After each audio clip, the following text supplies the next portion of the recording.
Я приветствую вас, дорогие друзья, уважаемые гости и подписчики моего канала. Анализируем ситуацию вместе с известным украинским политологом Владимиром Фисенко. Владимир Вячеславович, здравствуйте. Добрый день.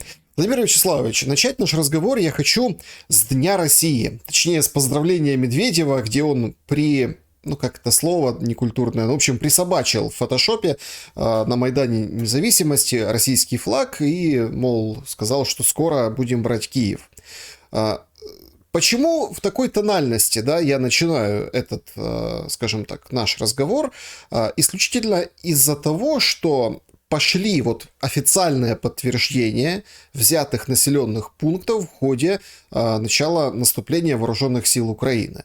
Новодарьевка, ну и там Сторожевое и так далее, и так далее. То есть есть целый прям список.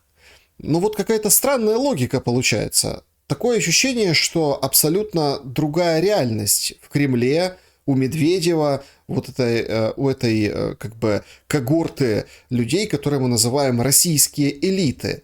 Почему? Ведь показалось на прошлой неделе, например, что достаточно трезвые оценки в ожидании похода ВСУ освобождать свои территории. Там вот прям анализировали, вроде бы как говорили, что действительно силы большие есть. А тут тебе, вот тенате, День России, вернем Киев. Нет, вы выбрали неудачный объект для референтной оценки настроения в российских элитах. Понятие трезвая оценка и Медведев, они несовместимы в принципе. Поэтому Медведев — это клоун, который пытается работать в стиле Жириновского, который, естественно, отрабатывает определенные пропагандистские задачи Кремля. Говорят, что его посты редактируют. Я не исключаю, что нашли хорошего редактора, который вот придает еще и некую вот такую жириновскую тональность постам Медведева. То есть его используют в том качестве, в котором сейчас может быть использован. Но Медведев точно не отражает настроение российской элиты. Настроение российской элиты отразили недавние заявления Пригожина и Затулина. Вот это более точная референтная оценка. Причем они очень разные по биографии, по своей стилистике, по тому, как они занимаются политикой. Оба далеко не друзья Украины. Если Пригожин хотя бы в последних интервью с уважением отзывается о вооруженных силах Украины, об Украине и украинском обществе, он признал в Украине и украинцах достойного врага. То есть это тот случай, когда врага уважают больше, чем некоторых своих. Что касается Затулина, Затулин давний украинофоб. Я его лично знаю лет 20, он в Киеве бывал неоднократно. Знал я немало людей, которые и возглавляли киевский филиал Института СНГ, детище Затулина, и которые в Москве работали. Поэтому я себе хорошо представляю, что такое Затулин. Он Украину никогда не воспринимал. Он с 90-х годов боролся за отсоединение Крыма от Украины. Я думаю, что у него всегда были крайне негативные эмоции по отношению к Украине, но он пытался работать так, как он это понимал в Украине. Вот то, что сейчас два таких разных человека, как Пригожин и Затулин, признали фактический провал СВО, оба сказали немножко в разных выражениях, что ни одна из целей СВО не выполнена. Какое там взятие Киева? Эффект прямо противоположный. Об этом хорошо, очень образно в своем ярком стиле рассказал Пригожин. По всем направлениям, по которым были задачи СВО, эффект прямо противоположный, нежели то, что планировалось. Вместо денацификации фактически произошло второе рождение украинской нации. И даже те, кто, скажем так, был где-то посередине между Украиной и Россией, украинско-российской идентичностью в Украине, многие из этих людей сейчас, даже говоря по-русски, они стали настоящими украинцами. И вместо демилитаризации произошла милитаризация украинского общества, и украинская армия стала гораздо сильнее и так далее. И по поводу Киева даже Затулин сказал, какой там Киев, как бы Украина останется Украиной, и Затулин признал, что в Украине вряд ли поменяется власть на ту, которая была бы приемлема для России в результате нынешней войны, скорее наоборот. Вот такая ситуация. Поэтому нет, не Медведев здесь индикатор. Вот для меня больше индикатор — это как раз заявление Пригожина и Затулина. Они более точно характеризуют настроение в российских элитах. Хотя настроения, конечно же, разные. Есть вот такие, я бы сказал, более трезвые и более реалистичные оценки нынешней военной ситуации. Я сейчас не говорю о ситуации на фронте, я говорю вот в целом о ситуации войны между Россией и Украиной. Есть, конечно же, ура-патриоты, которые требуют войны до победного конца, взять Киев и так далее. Да, Медведев как бы на этом фланге вот, представляет позицию. Да, есть те, кто готов на мир любой ценой. Условная партия войны, партия мира в российских элитах, на противоположность партии войны, она себя не заявляет публично, но вот тему переговоров продвигает именно эта часть российских элит, причем такие люди есть и в Кремле, их очень много в российском бизнесе. Вот там точно люди хотели бы как можно быстрее выйти из нынешнего кошмара, прекратить эту войну и попытаться постепенно вернуться к какой-то прежней жизни, если получится. А то, что касается нынешней ситуации на фронте, я, как и до нынешних событий, вот все последние месяцы, так и сейчас, я очень осторожен в оценках. Я думаю, что сейчас для украинцев, вот тут я говорю об украинской аудитории, главное не бросаться в крайности, чтобы не было эйфории чрезмерной, пока это только лишь первые умеренные успехи на фронте. Как бы это, я бы сказал так, это продавливание. Вот даже в России признали как бы первой линии обороны на отдельных участках. Продавливание. Это, кстати, чем-то напоминает то, как россияне продвигались в прошлом году. В Луганской области, вот потом в Донецкой области уже в этом году, и в прошлом, и в этом году. Вот что делать? Сейчас ситуация такая, что украинским войскам в отсутствии фактора внезапности приходится преодолевать эшелонированную оборону противника. Поэтому вот активные военные действия, наступательные действия развиваются именно таким образом. К этому надо спокойно, нормально относиться, не требовать невозможного от украинских бойцов. И в то же время не бросаться как бы в крайности, там, разочаровываясь или упрекая, не дай бог, что вот, мол, нет там лихой кавалерийской атаки, да, там нет как бы какого-то там быстрого продвижения и так далее. Ситуация совсем другая, более сложная, более тяжелая. Если фронт не обрушится, то военные действия, скорее всего, будут развиваться именно таким образом. Да, действительно, это, ну, прям очень важный аспект, потому что достаточно много, ну, вот таких критичных посылов в той же западной прессе, ну, которые говорят о том, что, ну, вот они не ожидали, что все будет именно так, вот потеряли там технику, ну, и так далее, да, и, соответственно, вот это наступление, а вот эшелонированная оборона. Я хотел бы продолжить вот тему с российскими элитами, мы вернемся еще к украинскому наступлению. Ну, ладно, Медведев, но здесь всплывает господин Дугин, который, ну, кстати, вы знакомы с Дугиным? Нет, Бог миловал, я из другой тусовки. Я знаю многих российских политологов, еще там с начала 2000-х годов там пересекались разных, скажем так, ну и в Украине, когда еще они ездили, потом и где-то, скажем так, на нейтральных заграничных площадках пересекались. Вот в политологической тусовке и политтехнологической я знаю многих российских коллег, причем как бы из разных песочниц. Как это ни странно, меньше знаком с оппозиционными. Оппозиционных тоже некоторых знаю. А вот те, кто там работал еще в 2004 году на Януковича, тогда десанты высаживались российские. Ну да, Поэтому вот этих я знаю так вот к лучше. Да, да, сути. я с Дукиным нет, не К сути сталкивался того, ни разу. что Дугин опубликовал. Ну, в общем, ситуацию, говорит Дугин, в нашу пользу, ну, в российскую, может как бы изменить некий асимметричный ответ. Мне кажется, мы не должны давать, навязывать нам свою повестку. Они наступают, мы обороняемся, давайте тоже наступать. Бросим силы на Харьков, зальем Киев ракетными ударами, атакуем внезапно Одессу, высадим десант в Днепропетровске, поднимем восстание во Львове, ну, ликвидируем разом верхушку главарей, ну и пусть часть, в общем, должны быть какие-то заготовки в Министерстве обороны. Вот, Да, вот, можно сейчас на последней фразе, там фактически знак вопроса. Должны же быть какие-то заготовки в Российском Министерстве обороны, вопрошает Дугин.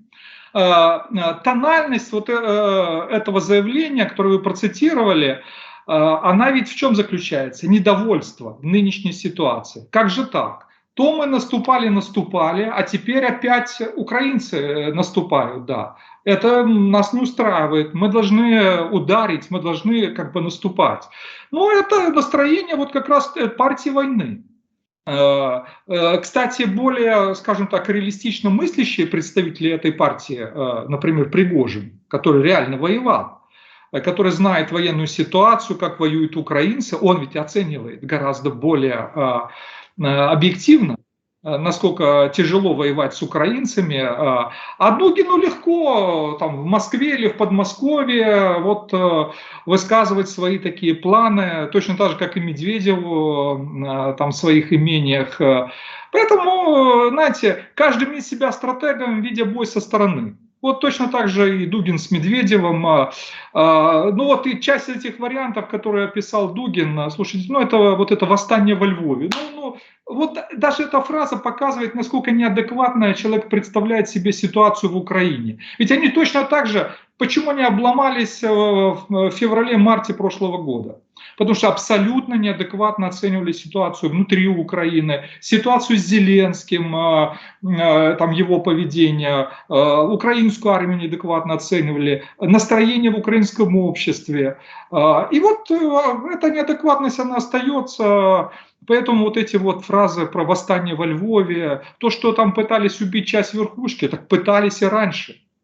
И на Харьков пытались наступать. Наскоком, правда, но пытались. Кстати, про наступление на Харьков Геркин-Стрелков, еще когда только начались вот эти события в Белгородчине, Геркин-Стрелков, ну, как профессиональный военный, он написал, для того, чтобы сейчас в нынешних условиях попытаться взять Харьков, нужна 200-тысячная группировка. Ну, по сути, еще одна армия российская. Ее надо где-то взять. А пока там не хватает бойцов для того, чтобы надежно защитить Белгородчину, а не то, чтобы наступать на Харьков. Кстати, процитирую по поводу настроения в российских элитах. Вот только что прочитал где-то буквально час назад, ну, День России, да, так кто-то из российских комментаторов так с недоумением процитировал Скобееву, известную российскую пропагандистку. Она в прямом телеэфире на телеканале «Россия-1», так, вот цитирую буквально почти, «Глядя на Белгородчину, я понимаю, как нам не хватает китайской армии».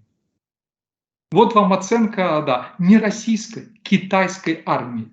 Вот оценки, вот тоже часть настроения в российских элитах. Недоумение, разочарование нынешней ситуации. Да, отсюда вот и такие призывы и надежда. А вдруг там какие-то тайные планы в Министерстве обороны России или нам у военной разведки России что-то не такое придумают, и вот все поменяется, все кардинально поменяется. Я не думаю, что там есть какие-то кардинальные планы. Наоборот, вот судя по контексту, по той полемике, которая происходит в российских элитах, в том числе публично, как оценивают отдельные действия и заявления своих же официальных лиц, комментаторы из партии войны, там, похоже, идет такая внутренняя дискуссия, где-то закрытая, чаще закрытая, но ее протуберанцы, какие-то утечки этой дискуссии попадают и в публичное пространство. Одна линия. Надо начинать мобилизацию, нужно максимально сейчас усиливать военный потенциал России для того, чтобы не проиграть войну и чтобы дать отпор украинскому наступлению, а если получится, и пойти дальше, как бы, вернуть инициативу и как бы возобновить наступление в Украину. В Украине. Вторая часть, второе направление в этой дискуссии наоборот. Нужен мир.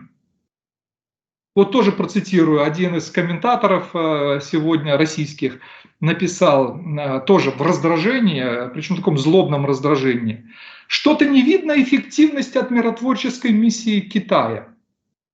Китай не подтверждает свой статус сверхдержавы. Это пишет как бы человек из партии войны, настроенный против Украины, но, видимо, были настроения все-таки, что вот Китай принудит Украину к миру, украинцы наступать не будут, и вот все заморозит. А происходит немножко другое. Так что вот это все проявление разных настроений в российских элитах. Одни хотят воевать, усиливать военный потенциал России, как бы возобновить наступление и так далее.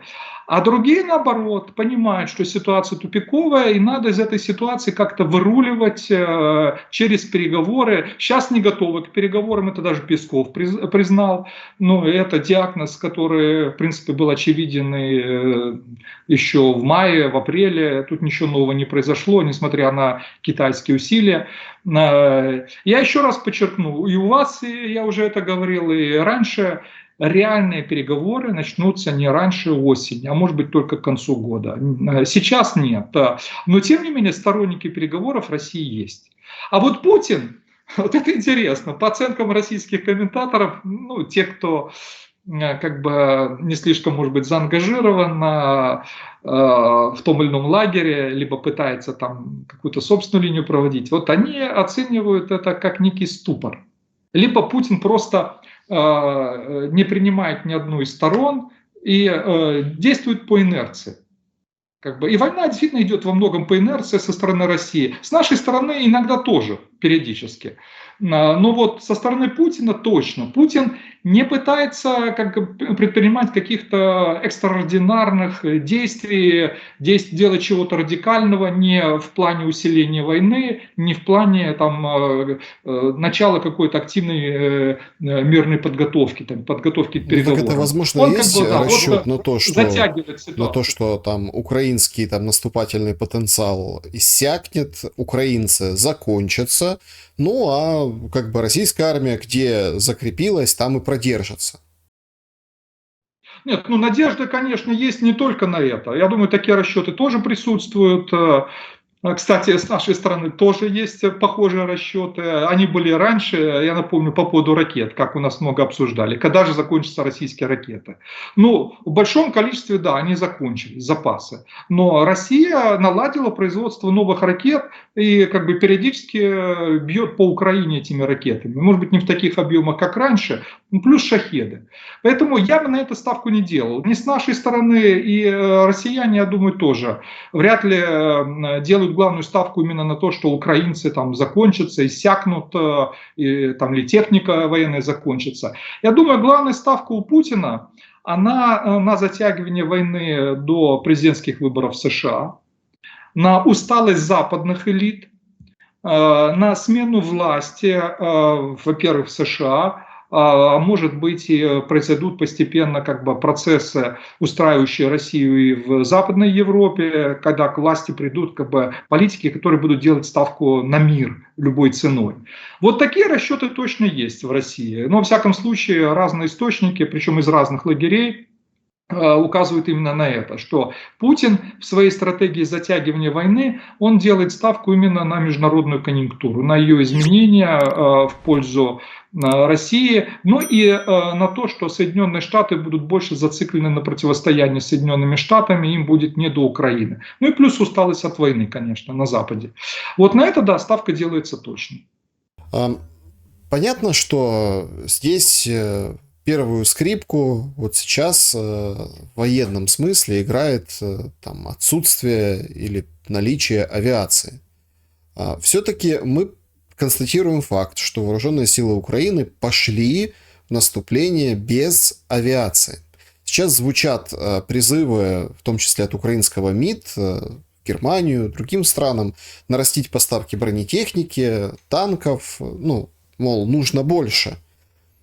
Про авиацию говорит только там генерал Кривонос, да, который комментирует все происходящее и говорит, что это, ну, как бы самоубийство, технику пожжем, людей очень много потеряем, а что потом делать непонятно.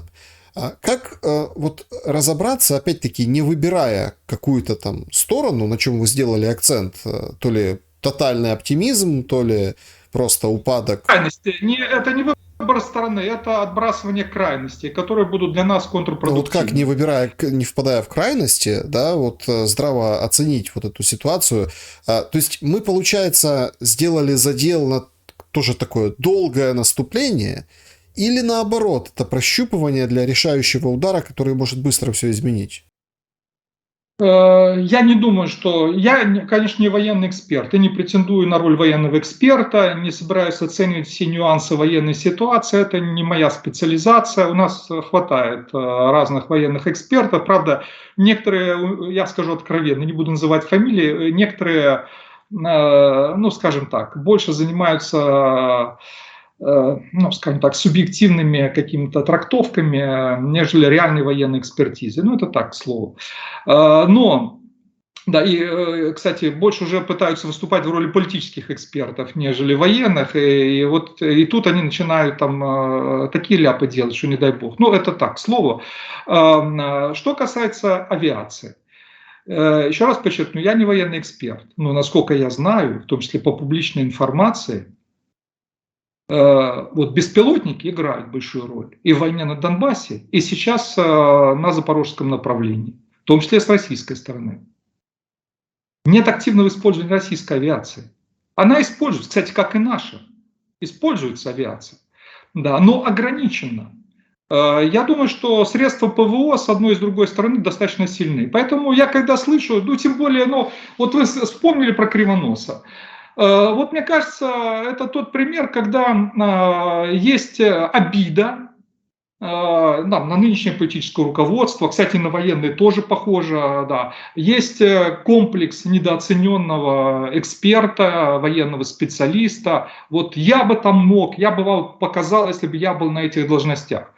И есть, извините, заявления в стиле там капитан очевидность, капитан банальность. Ну хорошо, если бы была авиация. Хорошо, но мы видим пока ситуацию, когда вот если, допустим, русские использовали активно авиацию в боях на Донбассе, в частности, в прошлом году, сейчас уже гораздо меньше. Она используется, но гораздо меньше, ну, судя по публичной информации.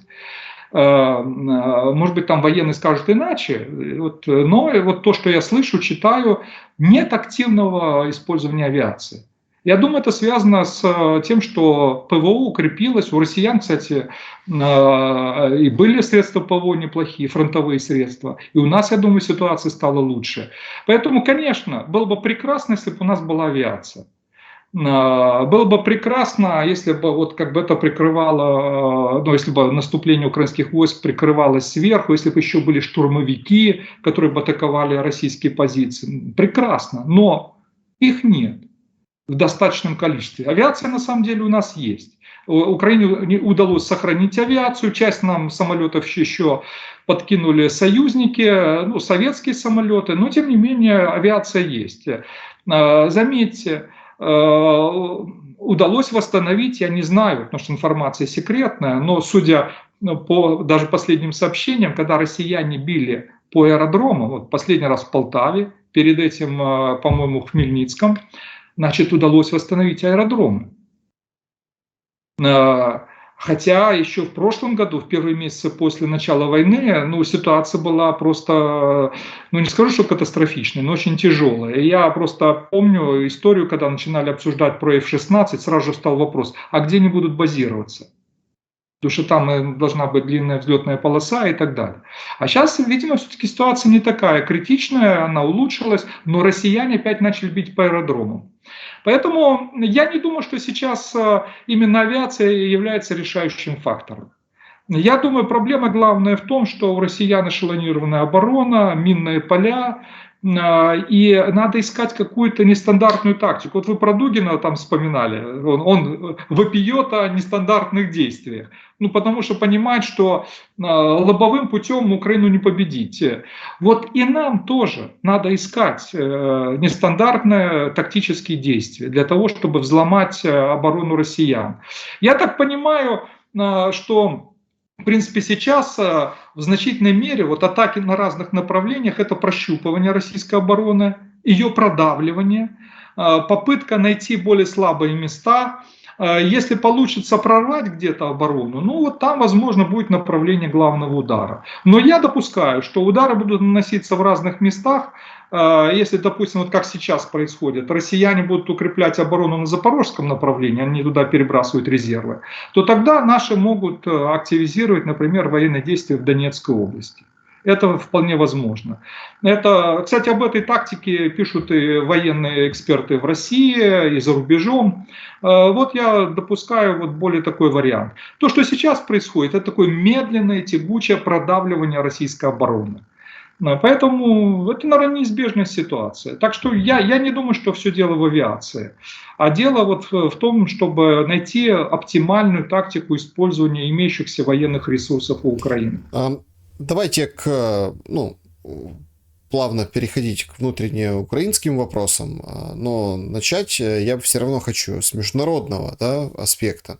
Здесь Guardian опубликовала материал о том, что распространенность русского языка в Польше начинает вызывать проблемы. К настоящему времени Варшава стала, пожалуй, самым русскоязычным городом за пределами стран, ранее входивших в состав Союза, говорится в репортаже. Причиной стали украинцы и белорусы, которые уехали и сейчас в Польше говорят преимущественно на русском языке. Мирослав Скурка, президент Союза украинцев в Польше, сказал, что его организация получила многочисленные звонки от поляков, которые хотели бы помочь, но были обеспокоены, узнав, что украинцам, которые они помогали, продолжали говорить по-русски. Складывается впечатление, говоря о военной ситуации, многие там аналитики говорят, смотрите, это вот война, она выплескивается за пределы территории Украины, так и проблемы с русским языком, да, тоже, получается, выплескиваются за пределы Украины. Их выплескивают те, кто, скажем так, критично реагирует на саму эту проблему. Дай бог, чтобы это была главная наша проблема. Но я категорический противник политических противоречий и конфликтов на языковой почве. Категорический противник. Я считаю, что любые такие конфликты, разборки, они в пользу врага. Особенно внутри Украины. Что касается Польши, сейчас к этому вернусь. Вот я недавно видел, по-моему, на прошлой неделе видел ролик прекрасный просто. Это, по-моему, в телеграм-канале где-то кто-то вот из коллег выставил. Молодой украинский воин читает стихи на русском и на украинском. Где главное как раз в том, что неважно, на каком языке ты воюешь за Украину. Главное именно в этом. Предатель может быть, или вор, корупціонер, він може розмовляти чудовою українською мовою, але своими діями, своими действиями он будет работать против своей страны, подрывая ее. А человек, который разговаривает на русском языке или на суржике, он воюет за Украину, свою кровь проливает за Украину. Вот это гораздо важнее. И поэтому я считаю, что сейчас просто нужно табу на языковую тему.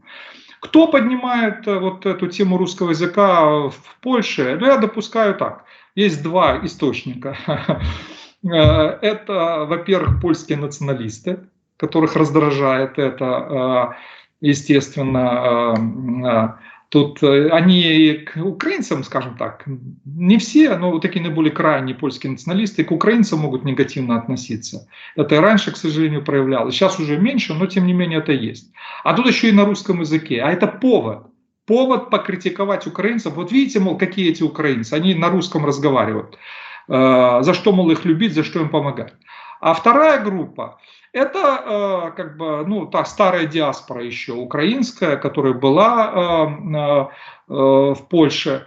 Вот они как бы очень негативно, критично воспринимают новую диаспору беженцев. А ведь беженцев-то много из восточных областей, в частности из Харькова. Ну, из Харькова, из Донецкой, Луганской областей, потому что там же такая история, я сам встречал таких людей, которым дважды пришлось выезжать, дважды пришлось бежать от войны. Первый раз в 2014 году из Донецкой, Луганской областей. Многие выехали тогда в Харьков, или вот я знаю тоже историю в Запорожскую область, в Энергодар, а потом пришлось второй раз бежать в своей жизни от войны. И в том числе вот и в Польше такие люди оказались. Там были в Варшаве ситуации, ну, действительно крайне такие, я бы сказал, негативные, когда, например, там еще в прошлом году, где-то в марте, одна женщина, ну, уже такая на возрасте, тем не менее, ее поселили, она из Харькова, поселили, ну, в каком-то, чуть ли не в Хилтоне, ну, давали тогда на первое время вот номера даже в таких отелях, да. И она начала публично рассказывать, что это украинские войска обстреливают Харьков. Ну, естественно, все это закончилось скандалом, ее поставили на место, выселили в другое место, да. Если так в пользу России, так едь в Россию, что ты приехала в Польшу. Да, но это исключение, это крайне единичное проявление, да, но русскоязычных наверняка много. Я не знаю, я не был в Варшаве вот после 24 февраля, поэтому не могу оценивать как бы как бы лично, я этого не видел, не слышал, но допускаю, что там, да, стало русскоязычных больше. И думаю, не только в Варшаве, думаю, похожая ситуация в Вильнюсе или в Риге. Но к этому надо относиться терпимо. И вместо обвинений, каких-то наездов, вы лучше, я имею в виду вот те, кто критикой такой занимается, вы лучше организуйте для этих украинских беженцев курсы польского языка. И общественные организации украинские, которые в Польше достаточно активны, я думаю, и новые, наверное, появились среди вот беженцев, они должны сейчас активно работать вот с этой диаспорой из восточных регионов Украины, чтобы они были в украинской жизни, и в том числе, скажем так, использовали в бытовом плане украинский язык. Но ничего не вижу плохого. Если ты за Украину, неважно на каком ты языке разговариваешь, это не принципиально и не критично. Главное, чтобы ты чувствовал себя украинцем, ты боролся за Украину либо на фронте, либо в тылу. Вот это самое главное. Поэтому тема языка, на мой взгляд, она сейчас контрпродуктивно и конфликтно. Да, можно на это обращать внимание, но реагировать надо деликатно, спокойно и работая с этими людьми, а не обвиняя. Помните, такой термин был ополячивание? Получается, что... Та ні, ну я проти там ополячування, українізація. Якщо українізація, лагідна українізація, я така мягко. Я был сторонником такой линии и до 2014 года, и до 24 февраля прошлого года, и сейчас я остаюсь сторонником такой позиции. Не надо форсирования, не надо принуждения. Я сам вижу, вот я два примера приведу, просто которые я лично знаю. Когда сама ситуация войны людей меняет. У меня дочка сейчас в Барселоне, она русскоязычная. Да, ну, коли треба було там по роботі чи там десь інше, вона переходила на українську мову.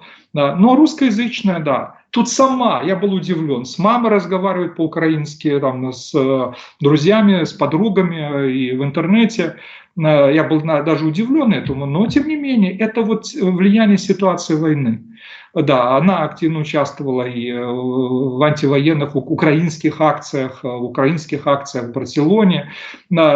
Подруга ее, вот я был в Мюнхене в феврале, и там встречались ее подруга из Киева, да, она про украинских акциях, ну, имеется в виду, за Украину. Да. Я просто скажу, русскоязычная девушка, да, которая уехала еще несколько лет назад, по-моему, лет 10 назад еще уехала, училась на Западе, и там работу нашла, замужем за немцем, русскоязычная была. И я был просто потрясен, я вам скажу, когда встречались там, она сама перешла на украинскую мову, сама, без всяких принуждений.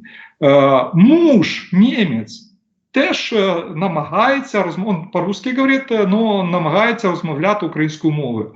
Вот это и активно, у нее маленький ребенок, поэтому сама она в акциях украинских не может участвовать. Муж ездит на велосипеде с украинским флагом. Вот вам влияние, как бы, когда у человека есть патриотизм внутри, в душе, то он его проявляет в том числе и сам, без всякого принуждения, переходя на украинскую мову, не отказываясь от русского языка. Это нормальная ситуация. А не надо вот заниматься принуждением, обвинением, разделением украинцев на правильных и неправильных. Сейчас в этой войне мы должны быть вместе, и вопрос языка, он вторичен и не ключевым является, неважным. Главное, чтобы мы вместе защитили нашу страну. А все остальное, в том числе и решение языковой проблемы, это уже послевоенный период. Еще одна очень интересная новость, ее сообщил народный депутат Украины Железняк, тот, у которого супруга, да, ну, как уже официально. Я Ярослава хорошо знаю, не надо его идентифицировать. Ярослав, Нет, смотрите.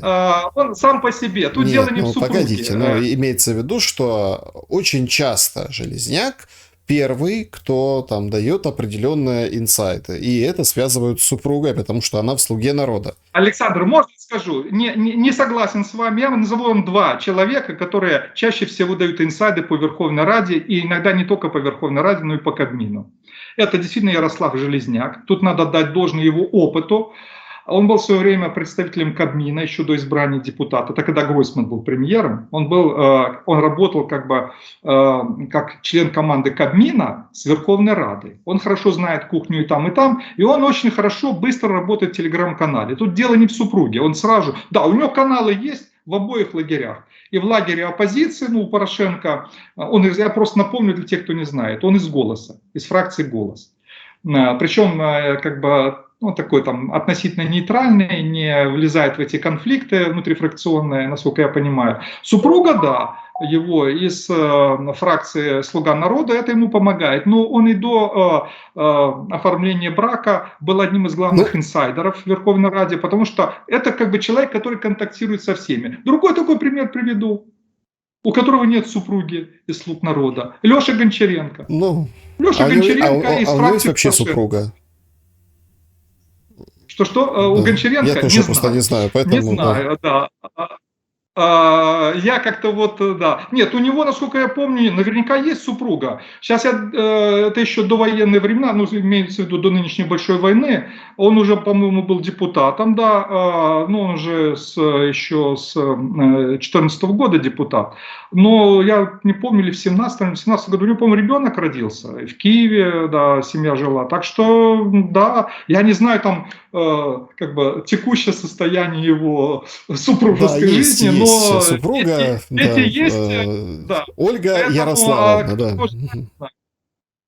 Да, поэтому тут главное не в партийной принадлежности супруги, это помогает, конечно, Железняку, а в том, что это два очень информационно активных депутата, которые к тому же имеют хорошие отношения с разными, давайте к сути, потому что на самом деле то, что это депутаты имеют отношения, это, конечно, это хорошо, инсайды, но просто...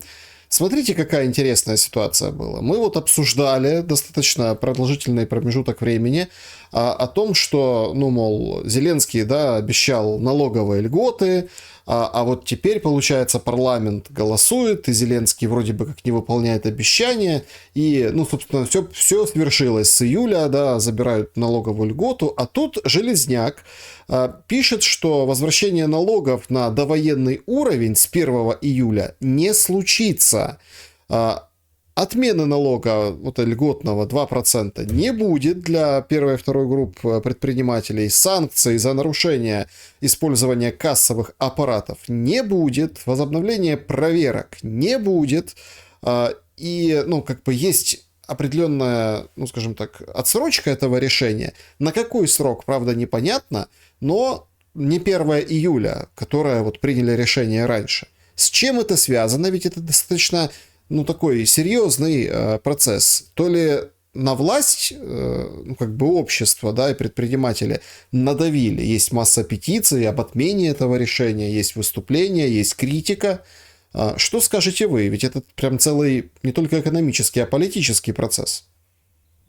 Конечно, да, да. Это просто сейчас политический процесс он у нас происходит в таком полузакрытом виде, и как бы на него меньше обращают внимания. Но это происходит чаще всего не публично, вернее, публично это проявляется в социальных сетях, там, в телеграм-каналах, но гораздо меньше, чем раньше. Да, это, думаю, закономерно, не случайно. Мое предположение, я не знаю всех нюансов, но с высокой вероятностью, вот тут как раз дело в президенте, в том числе и в его обещаниях. Я думаю, что вот эта вся волна критики, не обязательно петиции, хотя, возможно, и они тоже, да, но волна критики через разных людей в окружении президента дошла и до самого президента. И я думаю, что это связано с его личной позицией, с которой вынуждены считаться все остальные. А так не секрет.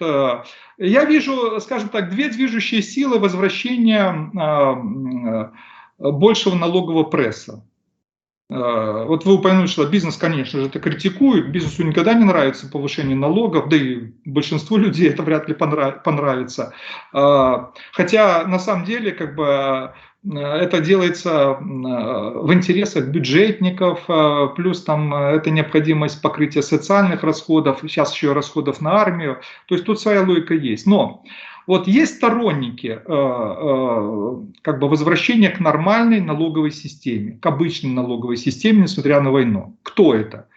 Это наши доноры, прежде всего МВФ. То есть тут, как обычно в таких ситуациях, для бюджетной стабилизации, в пользу бюджетной стабилизации действуют наши финансовые доноры. Они этого требуют. В первую очередь МВФ, но часто как бы такие же сигналы поступают из Вашингтона и Брюсселя. Ну, я имею в виду и от Соединенных Штатов, и от ЕС, потому что сейчас именно они финансово как бы в наибольшей степени помогают Украине. Но и внутри Украины традиционная фискальная партия, ее такие наиболее заметные представители, это Минфин во главе с министром. Мы вот в прошлый раз, по-моему, там обсуждали про пеньюары. Ну, слушайте, такую глупость сморозил министр. Я знаю, что это вызвало резкую критику даже в президентской команде. Резкую критику. Я думаю, что он получил по шапке очень сильно после вот этих своих странных интервью.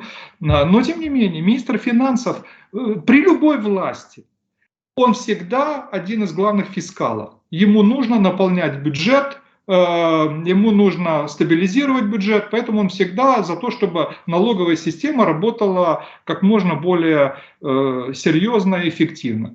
Ну и есть еще один традиционный субъект, сторонник активной налоговой политики, я бы сказал, главный идеолог активной налоговой политики, который стал уже, я бы сказал, такой демонической фигурой для многих, даже в своей родной фракции, для части людей, это Даниил Гетманцев. Вот он тоже, естественно, выступает в пользу таких действий. Но противников этой практики сейчас больше. Действительно консолидировался бизнес. Есть критики услуг народа, потому что там большое, довольно заметное, сильно либеральное крыло, которое связано с бизнесом, и которое как бы мыслит по либеральному, в таком в стиле либеральной экономической политики. Поэтому вроде бы люди из одной фракции, из одной партии, но тем не менее там своя внутренняя политическая идеологическая борьба. Арбитром выступает президент. Я думаю, что пока президент был сконцентрирован на международной политике, на решении проблемы F-16, на теме НАТО, ему было как-то не до внутренней экономической политики. А тут он вернулся в Украину после своих международных турне, и, видимо, кто-то, какая-то добрая душа, сказала, есть проблема. Есть очень много критики, в том числе, вот как вы сказали, что будут говорить, что президент нарушил свои обещания. Так и есть, да. Вот я думаю, что конечно. Нет, дело в том, что когда президент об этом сказал в прошлом году, Все же думали, ну не все, но очень многие люди думали, я сейчас даже не буду перечислять, там некоторые люди такие прогнозы давали, это я не про Арестовича, а про некоторых мэров, про некоторых политиков. То абсолютно большинство думали, что война не продлится больше года. А она идет тут 1,5 года, и конца края не видно этой войне, несмотря на все там слухи, разговоры про переговоры. Поэтому президент, я думаю, вот сказал об этом, также думая, что война, наверное, не будет очень длительной, а война затягивается. И вот в условиях затяжной войны надо как-то стабилизировать и внутреннюю бюджетную ситуацию, плюс вот и наши доноры как бы эту тему поднимают. Так что тут уже, я думаю, что и сам президент бы уже мог скорректировать свою позицию. Но в любом случае, я думаю, что он ну, понимает, насколько сейчас еще ситуация сложный для бизнеса, не можно возобновлять в условиях нынешней очень острой фазы войны такое полноценное налоговое давление на Так, а что бизнес. делать с Лучше меморандумом все-таки МВФ? сохранять какой-то Вот план. что делать? Ведь мы же взяли на себя обязательства по, в том числе, этому решению. Ну, как всегда, надо искать. Искусство политики – это поиск оптимального баланса интересов. Кто лучше это делает, тот и выигрывает. Так и здесь. С МВФ же тоже всегда идут активные переговоры. Я думаю, что МВФ сейчас будет нам помогать, а по налогам, ну, надо искать разные варианты. Я не думаю, что сейчас вот возобновление этих налогов полноценных, оно так резко увеличит поступление в бюджет. Скорее наоборот. Оно приведет только лишь к обострению некоторых проблем. Ну, уходу в тень, да. А лучше, да, а лучше все-таки, как вот и в прошлом году. Я знаю примеры, и вот по решению кризиса, который был вот как раз примерно год назад, кризис с поставками дизельного топлива, бензина, так называемый топливный кризис, потом зимний кризис энергетический, тогда частный бизнес вместе с государством активно работали в антикризисном режиме, очень эффективно работали. Поэтому я считаю, что вот эту модель активного конструктивного взаимодействия частного бизнеса и государства, исполнительной власти, ее надо сохранять, пока идет война. А в отдельных вопросах надо искать оптимальный баланс интересов. Я думаю, что и с МВФ тоже можно договориться. Они просто, как и Минфин, так и МВФ, у них же мышление традиционное. Я это называю мышление бухгалтера. Забирать и не давать. Да, деньги собирать, а во мне давать как можно меньше. Да, вот это их традиционная логика, но сейчас все-таки немножко не та ситуация. Поэтому надо, вот как раз здесь тоже нужны нестандартные решения. Международный уголовный суд, сообщил Зеленский сегодня, расследует, там представители прибыли на Херсонщину, и там расследуют ситуацию с подрывом Каховской ГЭС. Очень, это сообщение, да, вызывает много скепсиса. И не потому, что там Международный уголовный суд не такой, или там Зеленский что-то не так сказал, или этого не нужно делать. Абсолютно не поэтому. Смотрите, просто как, страшная трагедия, ужасная катастрофа. Но полноценно расследовать и собирать доказательства вот эта организация на территории Украины, в месте, где ведутся боевые действия, это нереально. То есть Зеленский вряд ли соврал, что представители Международного уголовного суда прибыли на Херсонщину, но что они там увидели, где они там находились и, собственно, зачем ездили, если на саму остатки станции, да, попасть невозможно. Давайте есть я сразу оккупированная отвечу. территория и контроль противника. Да. Давайте сразу отвечу. Во-первых, как раз Международный криминальный суд, в который обратилась, кстати, не только Украина, обратилась и Россия. Я не знаю формат обращения, кто это сделал и как, но российские СМИ, включая телеграм-каналы, сообщили о том, что Россия обратилась в Международный криминальный суд. Я был страшно удивлен этому. Потому что сам факт обращения в Международный криминальный суд со стороны России означает, что Россия признает юрисдикцию Международного криминального суда. Это очень важно в контексте уже имеющегося дела о насильственной депортации украинских детей, по которым, как мы знаем, уже есть официальное обвинение в адрес Путина, ну, вернее, подозрение это можно назвать, там кто-то говорит ордер, это скорее постановление о задержании, но неважно, в адрес Путина и в адрес российского омбудсмена по детям. И тут Россия обращается, значит, признает. Это вот самый важный момент. Потом это международная судебная структура, которая имеет и аппарат для проведения следственных действий. Они, кстати, проводили следственные действия в Украине по ряду военных преступлений в прошлом году и сейчас. Они могут документировать, это их полное право, это их мандат, они могут документировать последствия катастрофы на той территории, которая подконтрольна украинскому правительству. Вот этим они и занимаются. Большего они сделать сейчас не могут. Теперь, вот что касается расследования самой причины, самой катастрофы, почему она произошла. Вот тут я, например, считаю, что опять-таки на перспективу, когда появится возможность, когда, во-первых, не будет затоплена эта станция, а во-вторых, когда произойдет деоккупация этой территории, вот тогда можно будет провести расследование с участием и украинской стороны, и Международного криминального суда. Сейчас, конечно, нет, невозможно. В этой связи я как раз к миссии Международного криминального суда отношусь целиком положительно. Я считаю, что это та самая инстанция, которая и должна этим заниматься. Сейчас они только лишь в ограниченном объеме могут провести следственные действия, а дальше, вот когда появится возможность, пусть уже работают в Новой Каховке, вместе с экспертами выяснять, что там произошло на самой станции и так далее. Я в этом плане гораздо более критично отношусь к инициативе Эрдогана, который сказал: вот давайте создадим совместную комиссию. Почему? А я поясню почему. Поясню почему. Потому что это за следственная комиссия? Какой ее статус? Вот одно дело, когда это международная организация, международная профильная институция, как Международный криминальный суд, тут все понятно, у них есть аппарат и так далее. А здесь сугубо политическая инициатива. Сможет ли работать вот эта группа, там, экспертная, или там, как угодно ее можно называть, где есть представители двух воюющих государств? В зерновой сделке работает? У меня большие сомнения. В зерновой сделке работает?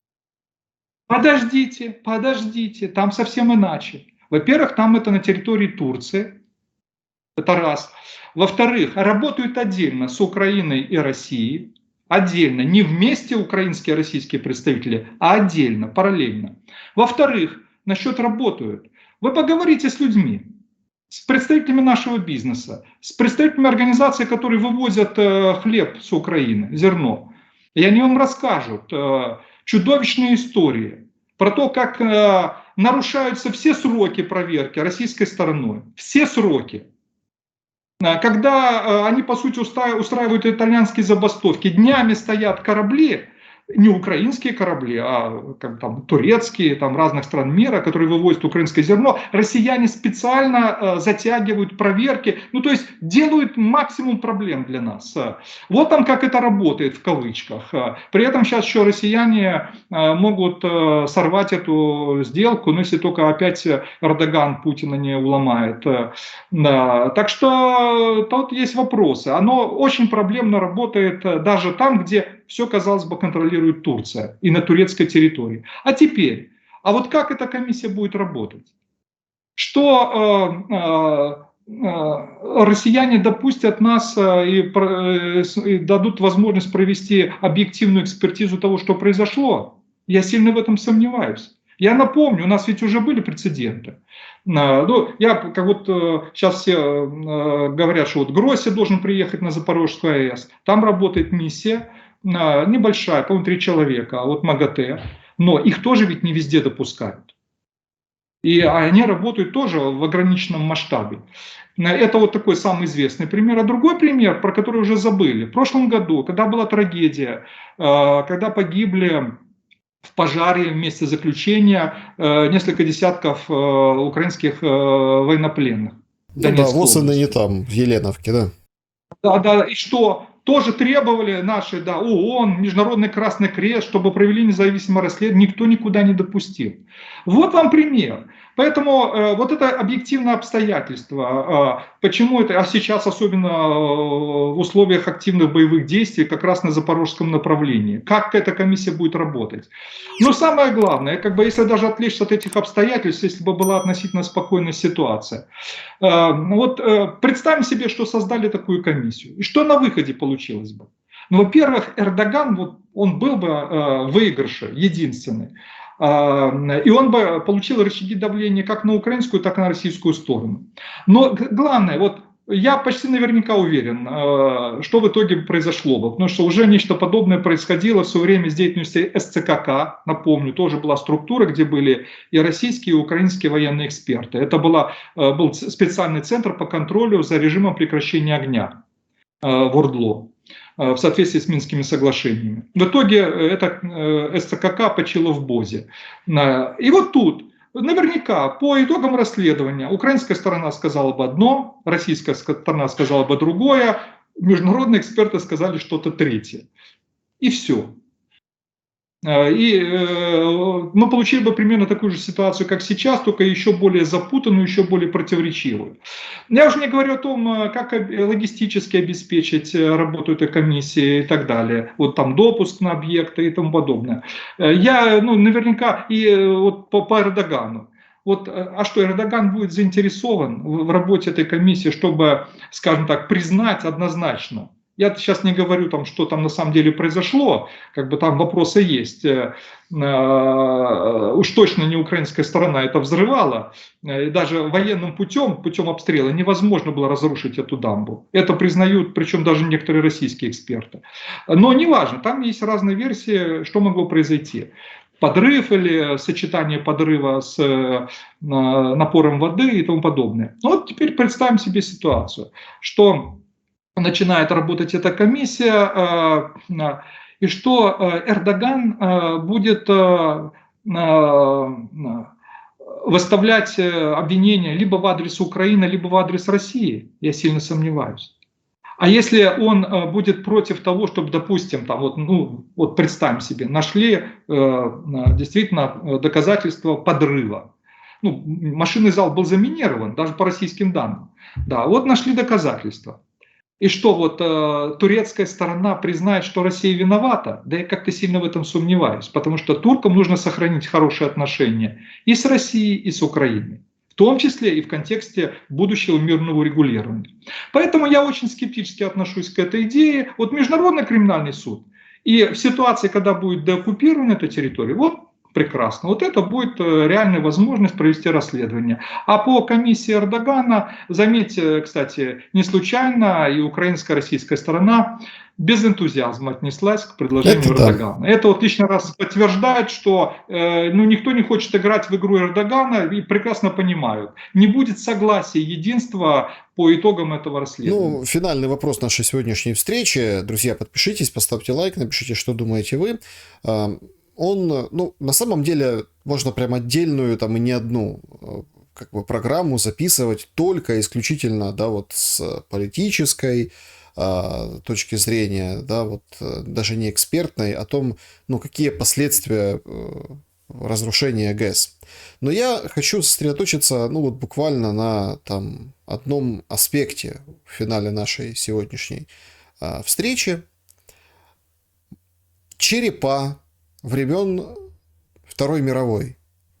Там черепа в немецких касках. Мост, который в 1944 году был как временный, возводился. Это все увидели люди, когда вода сошла, в Каховское водохранилище обмелело, и когда берега стали больше. На самом деле это достаточно серьезный, мор рыбы, да, вот серьезные последствия вот этого обмеления. Причем не только там экологические, а еще и, скажем так, гуманитарные совершенно в другом смысле этого слова. Как вы, ну, если так без шуток, как у нас в пабликах пишут, что там ясновидящие, тарологи и все, скажем так, экстрасенсы сказали, что это великий Лух, вот он как бы освобожден, там души казаков-характерников теперь вот будут помогать Украине побеждать. Как вы относитесь к последствиям? Вот именно с этой стороны, со стороны большущего, ну, разного, что показала, но до этого скрывала вода на дне водохранилища и в Днепре. Ну, я не знаю, я не отслеживаю там, что там выплыло, да, какие черепа в каких касках. Я думаю, что это не самая большая, не самая главная проблема сейчас. То, что произошло, это действительно крупнейшая техногенная и экологическая катастрофа для Украины прежде всего. Именно для Украины.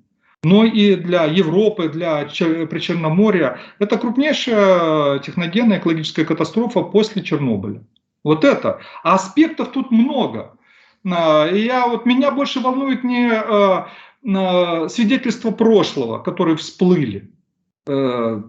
Я как-то, знаете, на этом не зациклен, я пока не вижу в этом проблемы, но это неизбежные следствия вот таких вот природных катастроф, ну, в результате действий людей. Но меня больше волнует то, что сейчас десятки, если не сотни тысяч людей будут иметь проблемы с водой, и уже имеют, Кривой Рог и вот этот регион, который получали, ну, где водозабор был из Каховского водохранилища. Ну, наводнения и то, что люди потеряли свои дома, у кого-то там источник заработка был, будут огромные проблемы потом в восстановлении сельского хозяйства в Херсонской области, уже на левобережье, на другом берегу. Система орошения разрушена. Ну, там масса проблем на самом деле. Мы не все последствия можем оценить. Говорят о рисках заболеваний, которые могут возникнуть, там, включая холеру и тому подобное. Так что вот это серьезно. Вот на это надо обращать внимание. Потом обмелевшее Каховское водохранилище. Тоже потенциальный риск, потому что тоже мы не знаем, что туда сбрасывали. У нас же, знаете, примеры сбросов еще с советских времен. Я вот просто, к слову, расскажу один эпизод. Я еще студентом был. Это был, дай бог памяти, 1978 год. Мы на ракете шли с Одессы, поднимались по Днепру вверх до Запорожья. И на уже подходе к Запорожью я был поражен. Днепр стал красным. Красным. Я не мог понять, что такое. Ну, думал, там руду разгружать, не знаю, да, в чем дело. А потом уже, когда мы были в Запорожье, мы так случайно решили пойти вдоль Днепра на разведку. Пляж искали банально, ну, студенты, молодые люди. И мы вышли на так называемую Красную речку. Сброс с Запорожстали. Это ужас, там бурая вода, поток воды, и он все в Днепр, да. И что там сбрасывали в Днепр, в том числе в Каховское водохранилище, мы не знаем. Вот это проблема. Там же могут быть плюсы еще со времен Чернобыля и тяжелые металлы, могут быть и там какие-то радиоактивные элементы. Вот это проблема. Я думаю, что сейчас внимание экологов и медиков должно быть обращено вот прежде всего. Да, понятно, там вот борьба с последствиями подтопления уже вниз по течению, там ниже Каховки. А вот Каховское водохранилище, я думаю, что сейчас внимание на него надо обратить, обеспечить водоснабжение тех мест, у которых там уже есть проблемы, особенно Кривой Рог, и экологический контроль, экологический медицинский контроль, потому что вот там, я думаю, очень большая зона риска. Вот это меня больше всего волнует. Так что да, это действительно огромная катастрофа, уже трагедия для десятков тысяч людей и, к сожалению, с потенциальными долгосрочными рисками. Да, для нашей страны, именно для нашей страны. Поэтому, ну и проблема международная, поэтому решать ее придется тоже с помощью международных организаций и с поддержкой наших партнеров. Дай бог, чтобы она была. Ну, по крайней мере, не такая, как в самом начале, и чтобы Зеленский не был в шоке от того, как отнеслись, да, к этой трагедии и экоцида. Но я уточню, извините, Александр, уточню, потому что поддержка начинает поступать, от каких организаций он был в шоке. Вот это прежде всего нужно отметить. Не вообще, ну там и по поводу реакции некоторых партнеров тоже есть вопросы, но в шоке от ООН и Международного Красного Креста прежде всего, да. Ну и там некоторых других профильных организаций. Да, это и правильно сделал, что он так резко эмоционально отреагировал, потому что, ну, иногда нужно тыкать носом людей, которые далеко от места трагедии, и показывать им, что трагедии они не только в Африке, и трагедия Украины не только в войне сейчас, а вот и в последствиях этой катастрофы. Владимир Фиценко был моим собеседником сегодня. Владимир Вячеславович, спасибо большое за ваше время и ваши мысли. Спасибо. Друзья, берегите себя, всем добра и света. Увидимся обязательно. До скорого.